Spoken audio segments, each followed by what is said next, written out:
All right, this is the 2016 Toyota Camry Spokane Preinspection engine bay portion of the video. Engine bay comes back very clean. It has not been significantly washed, detailed, hosed out. There's still, kind of some completely normal dirt and dust deposits. It's been kept clean and well maintained, but I'm not seeing a heavy dosing of any sort of vanity spray or anything like that. Reservoirs check out good. Brake fluid looks very clear, looks very fresh and current. Same thing with the coolant, Toyota Long Life Pink, that looks good. There is no power steering fluid to check in here, and there is no transmission dipstick to check in here as well. Let's see. Accessory belts, no excessive play, squealing, or vibration on the tensioners on this side. No damage to ABS modules, no rodent damage, mechanical damage to harnesses. Checking both the front crush rails, core support rails and crush rails, no damage there, no leaks, no coolant leaks, no arrested leaks. I'm not seeing any crystallization or any leaking from the radiator system or anything like that. Moving over to driver's side, crush rail looks good. No damage, no collision damage that can be observed. Forward collision damage of the engine bay.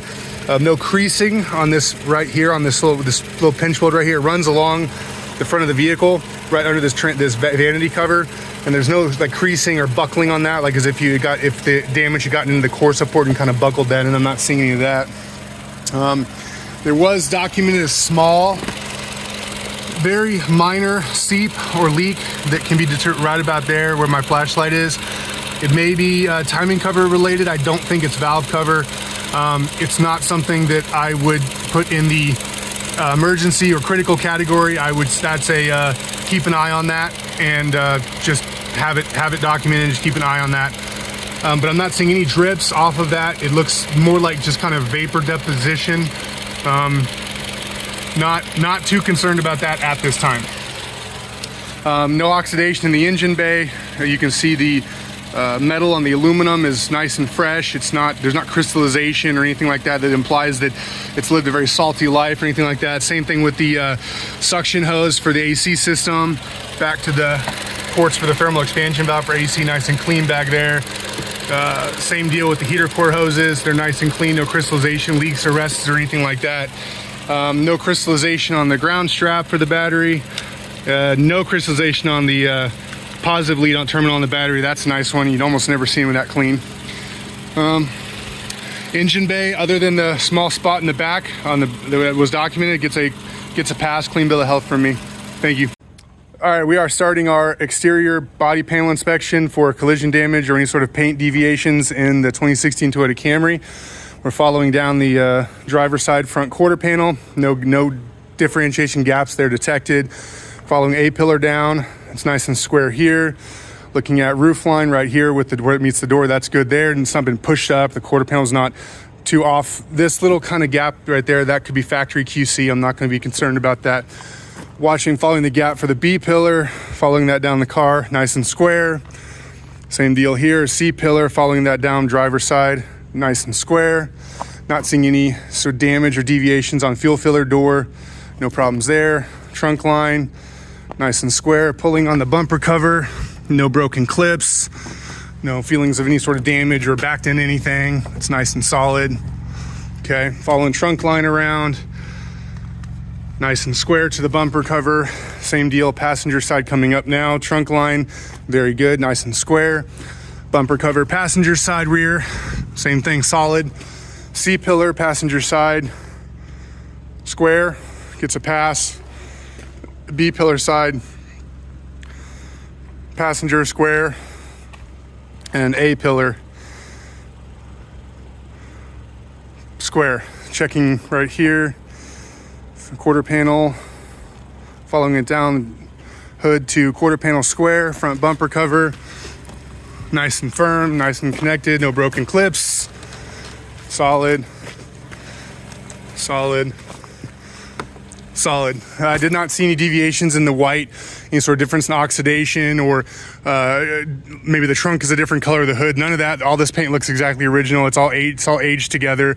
There's no deviations in the paint. Exterior gets a pass.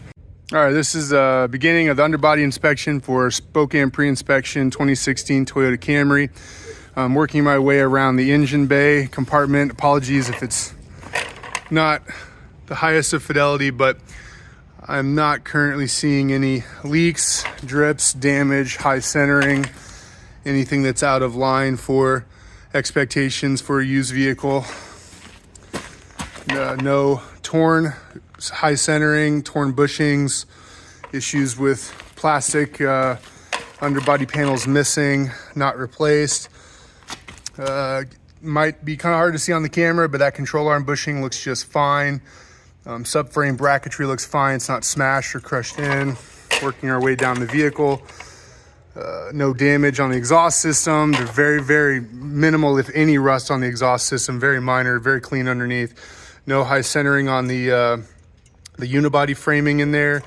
No stamping on the excessive damage to lift points equipped on the vehicle. Same with the back right. Moving around back, checking for any damage on the exhaust, rear paneling, any sort of rust, excessive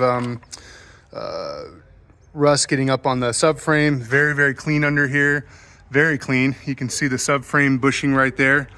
No rust or flashing or anything on that.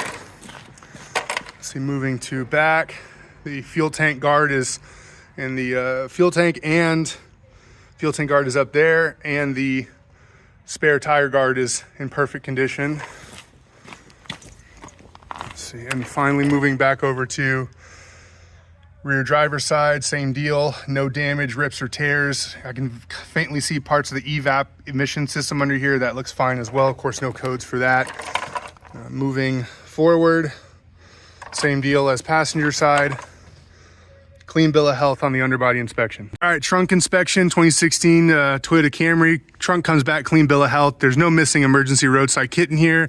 The tire appears to be in good condition. There's no damage to any componentry under here, any flood damage, any wiring, any sort of rips or tears in the urethane sealing of the trunk lining. Trunk gets clean bill of health. Thank you. Interior video pre-inspection. Purchase, I'm not finding any sort of grime or any sort of spilled drinks, any sort of french fries. The car interior is very well kept. It's in very good shape. Roof lining is fine. Not seeing any detection for perhaps airbag deployment. A lot of times these roof liners won't go back on just quite right when the airbags deploy. It's perfectly fine in here. Everything's nice and tight and square. During the road test, I didn't observe any squeaks, creaks, groans. Anything felt loose. Pushing on the center console with my knee, I didn't feel any creaking there. No signs of abuse or anything inside this car. This car appears to be very well maintained. No causes for concerns here. So that will be the conclusion for our interior video. Thank you. All right, this is the 2016 Toyota Camry Spokane Preinspection computer scan. Everything came back clear except for what you're seeing here. We've got some pending codes, P0303, P0304. The center code will trip when it detects a misfire code for more than one cylinder, so random multiple cylinder misfires. So really we're just dealing with two codes right now, the top and the bottom. Wanted to talk about these. So the vehicle did not misbehave. It drove perfectly fine. High-speed driving, up and down 395, wide open throttle, jackrabbit starts. Nothing about the vehicle implied that it was dealing with a hard misfire. When I went into the live data to inspect for a misfire count on cylinders 3 and 4, my scanner can actually watch the ignition system and see if there's a misfire. The spark is not happening or anything like that. At idle, parked, that did not happen. Now, this code claims that it's set at 4,400 RPMs. At it says 1.31 G/revs.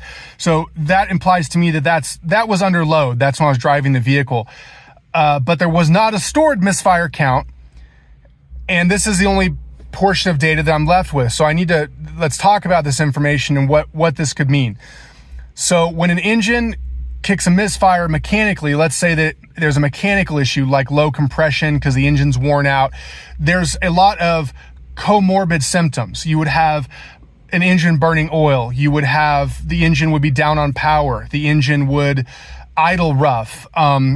You'd have signs and symptoms from a mechanical point of view that was causing the misfire, because your compression's so low, the fuel can't combust because the engine's worn out. None of those symptoms manifested themselves. The vehicle did not misbehave. It drove, actually felt like it had quite a lot of power. No issues with the galloping, getting up and going, all the horses that the vehicle should have. In a shop setting, where do we go with this? Well, we've got a couple avenues. The three main ones are the breathing of the engine, which is broken into two portions. So we mean intake and exhaust, in and out. And then the other portion is the electrical portion, so the ignition system.